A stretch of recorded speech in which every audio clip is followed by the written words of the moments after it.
Hey, what's up, Liron here, and today I'm going to show you a very simple and cool exercise that will help you see things more three-dimensionally, okay? This is a skill that's really important whether you're painting or drawing, just to be able to see the shape as a three-dimensional mass and be able to portray it that way. We're going to do it in a fun exercise using cross-contour lines, the rubber band little trick, and Pokemon. So let's get to it. So we'll get started with some fun and simpler stuff right up here. We'll talk about how to see in 3D, okay? How to really see things three-dimensionally. Now you may notice an improvement in quality because this is 4K now. I may downsize it to 1080, just saying. Hopefully it will look a little better on YouTube. So here's the thing. Okay, I want to get started with the ball and rubber band exercise because that's really the simplest example I can give you. So let's imagine we have this ball here, okay, and it's a three-dimensional ball. And we always want to imagine things three-dimensionally, okay? So this ball here is the top part. And this is a rubber band that imagine we put around that ball, okay? Now, the rubber band stretches around the ball, and what it does is it hints at the shape of its surface, okay? It describes the shape of its surface, and let me show you what I mean. Let's imagine we take this ball and we rotate it downwards, okay? So like this. What will happen? The top part will move to the center like this, and this rubber band will wrap around its shape, maybe something like this, okay? You see, we moved it, we rotated it, and the rubber band that was facing us moved like so, okay? And this is a very important exercise you want to constantly practice. So let's say we rotate the ball upwards. What will happen is this thing here, the top, will be behind, it'll be obscured on the other side of the ball, okay? And we'll get the rubber band moving in this direction. It was like this, we'll get it to be maybe up top here, okay? Now what will happen if we take this ball and we rotate it right or left? It will stay the same, okay? The rubber band will stay facing towards us. We won't see any difference. Now what will happen if we tilt it? So let's take this example. We tilt it to the side. So let's say we tilt it to this direction. So the top moves to here, and the rubber band will be perpendicular to that direction. So let me grab a pencil just so that I can show you very lightly. So here's the direction, and the rubber band is going to be this way, okay? And if we keep it tilted but we rotate it towards us, meaning like this, okay, I hope that's a bit of a weird arrow, so like this, what will happen is we'll keep the axis of the tilt still like this, but the top part will move towards us like so, and we'll get this still perpendicular, quote unquote, to this direction, okay? When you imagine how it goes around the ball, it goes like this, okay? And you want to be able to imagine that. Same goes for this side, okay? You want to imagine it going around like this. You want to imagine it going around like this. Okay, this is extremely important. And you can practice this in multiple different ways. You can go about it by wrapping a rubber band in multiple directions. So perhaps you get one that goes like this. Okay, and what's really important to get this effect to look good is look at the apex of the curve. It gets curvier around the edge because it wraps around. Okay, and this is really important. And then you can wrap it around in a different direction, so maybe around here, you see, and then you start to describe its shape. This is not easy to do, but it's really important, okay? And then you can say, okay, so we have the center, the axis going like this, you see, through the ball, okay? That's how you want to approach this. Now let me show you how it's done on some different objects, and finally on Pokemon, because they're a bit of a complex shape. I think you'll really enjoy this one. So we have a pencil here. We have three versions of the same pencil. One is facing towards us, one is, we're looking at it dead ahead, and the other is facing away from us, okay? So how do we wrap these rubber bands around these pencils? We actually have a hint. If you look at the base here, this is its shape, and it goes like this around, you see? See this effect here? Hopefully you can see it. Hopefully it will focus. It's a new camera. Again, I'm not used to it. So like this. My apologies if anything is not in good quality yet. So we wrap around the same direction, okay? And if you're not sure, don't go with the pen straight away. Go with a pencil and just get that direction right, okay?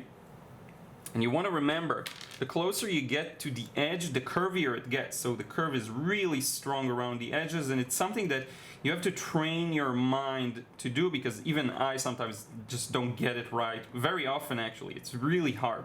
Okay, and you wrap it around, wrap the rubber bands around a pencil. Now this is similar to the first example we had. So it just goes like that. The rubber band wraps around the pencil, just plain and simple like this. Now here it moves away from us. So the rubber bands describe a movement that's away from us, okay?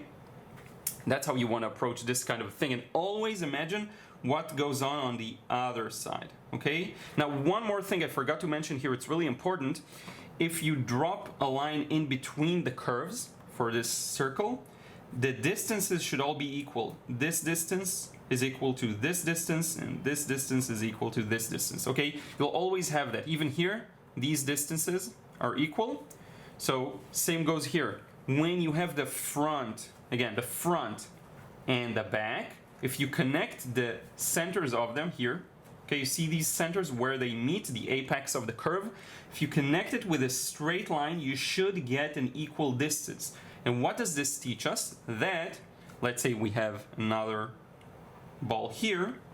If we have this curve, how can we find what it looks like from behind around the ball? We connect these lines and find the same distance here. You see? And that's what it will look like. I hope that makes sense. Again, this can be the rubber band, and it wraps around the circle, okay? I should probably bring a more graphic way of showing you this, maybe with perhaps like a real caulk ball or something like that. So we'll see, maybe in a future video. Let me know if you're interested in that. Now let's look at boxes, okay? We looked at cylinders. A pencil is essentially a cylinder. Let's look at a box. So we have this box here, and we're gonna wrap a rubber band around it, okay? And again, this describes the surface. So when we look at these two lines, they represent the perspective. These two lines are parallel in reality, but to get them to look parallel in the drawing, they're not parallel, they fan out and go on to a vanishing point on the other end. We're gonna have to find that middle that also follows and adheres to this perspective. Now, if you don't want to think too much about perspective, just think about the middle. The distances here should be equal, okay? This should be equal to this. This should be, it should be the center. So center here, center here. That's how I want to place the rubber band, okay? So we're gonna place it here. Now the box changes its direction, and the rubber band follows suit with it, okay? And what does it look like on the other end?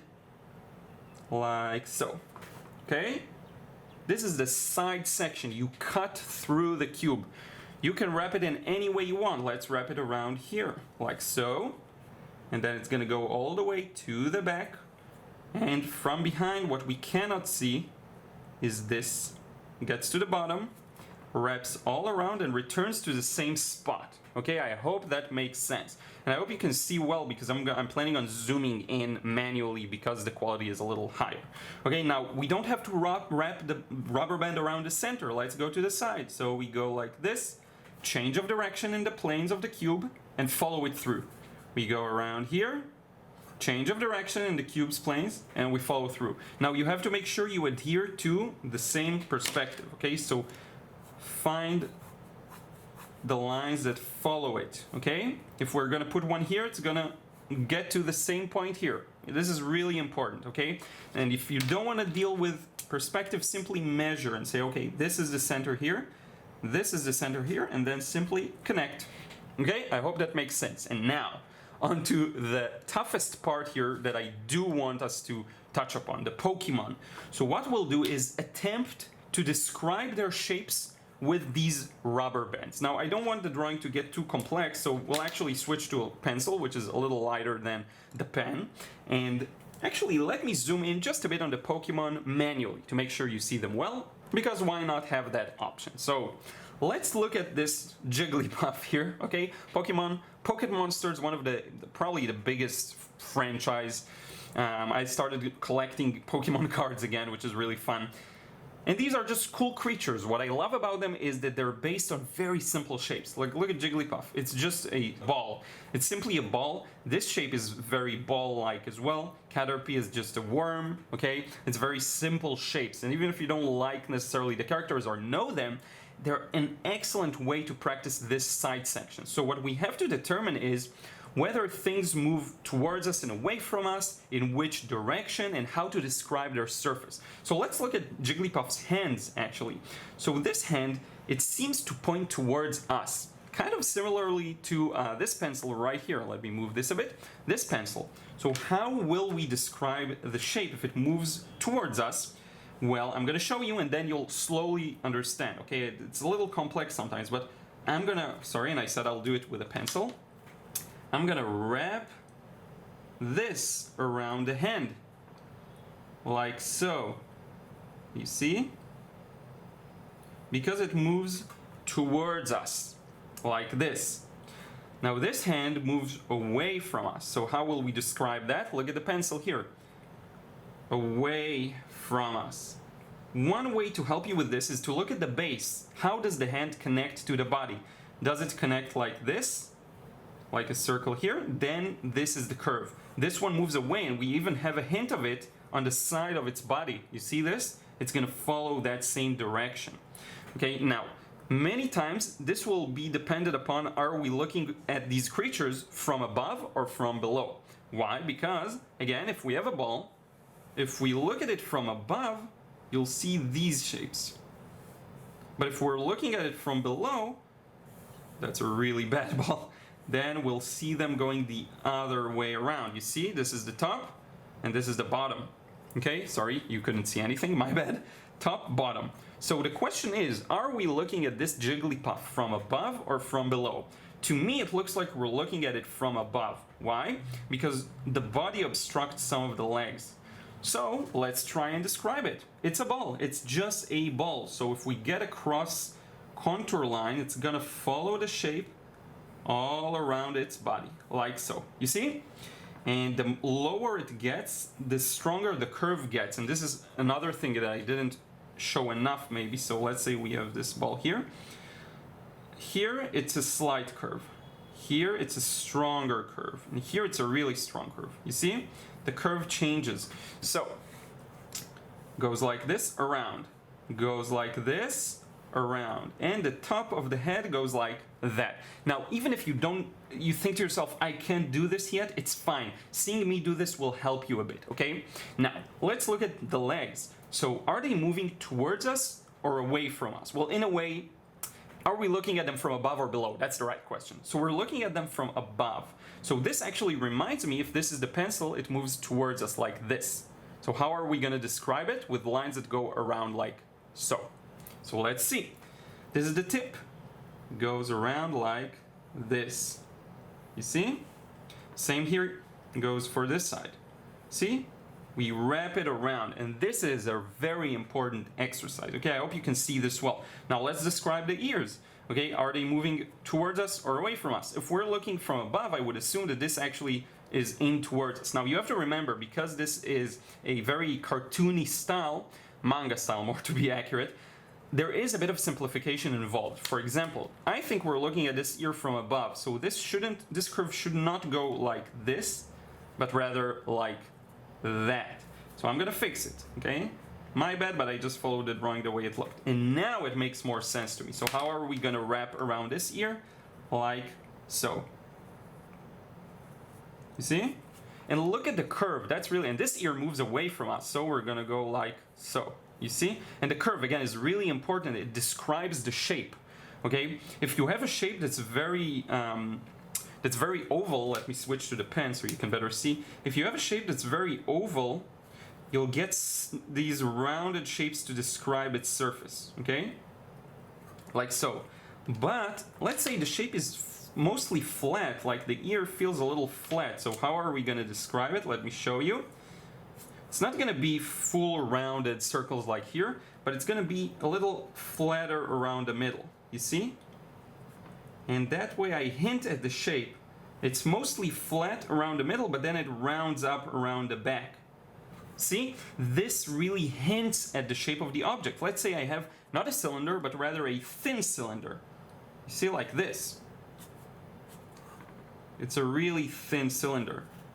I didn't get it just like I wanted, but that's fine. So the shape isn't rounded, it's flatter, you see? And when it goes around, it goes like this. So I hope that makes sense. Let's do this real quick. It's getting a little long. I don't want this video to be too long, but let's look at Caterpie. We actually have some lines describing its shape. Look at these lines here. You see? These describe the body's shape. It has this rounded, you see? Shape to it. Head, same thing. Let's look at this cool thing. It's based on a real insect, actually. This feels like, if I were to describe it three-dimensionally, it would be like this, moving away from us, you see? And then because we're looking at it maybe slightly from above, this will go downwards, okay? We're describing the shape of the surface. Look at this, its nose, perhaps. If we were to divide it to the center, how will we find the center? We'll follow, actually, let's keep this, you see? We'll follow this, the nose is at the center, so we're following its shape, and then it goes up. And then it goes back down. You see, I'm describing the shape of the surface. And again, if you can't do this yourself, that's fine. You'll learn how to do it, but just follow my lead and see at least how it's done, okay? And then it doesn't stay in the same direction. It actually pops out a bit, you see? And then it moves down like this, moves back inside, and describes the lower section of the body. You see? So we actually did a cross contour of the middle of its body. Okay, let's do one more. We have to wrap it up with Pikachu, you know, the main well-known Pokemon. So this ear clearly moves away from us. So let's describe that. How will we describe it? Let's go like this, with cross contours that move away from us. This ear, you know, sometimes it's open for interpretation, but look at the shape of the head here. This hints that the curve is like this. So let's roll with it. Sometimes you'll have multiple ways to describe the same shape, so work at it. Its tail is flat, so I'm going to describe it with a flat line, you see? Like so. I don't need something that... And by the way, I wanted to show you, this box is kind of like a gift box, you know, like this cartoony gift box, because it's wrapped around with ribbons all around it. And then maybe here you have another one, like so. And then here you have these types of, you see? These ribbons. I hope that makes sense, you know, it's the same thing, the same concept. Works the same way. Okay, so let's go back to Pikachu here. Now look at the shape of its body. Let's follow it and imagine what these masses look like. So it goes from around, rotates, and let's follow the direction of these masses. You see here? Like so. You see, we described the way its body flows. This is a very important exercise. Look at this hand here. It should move away from us. Well, you know, I want to say should. Well, let's describe its surface. This is one of the fingers, so we're looking at it like this, essentially. See? So, it's rounded like that. There we go.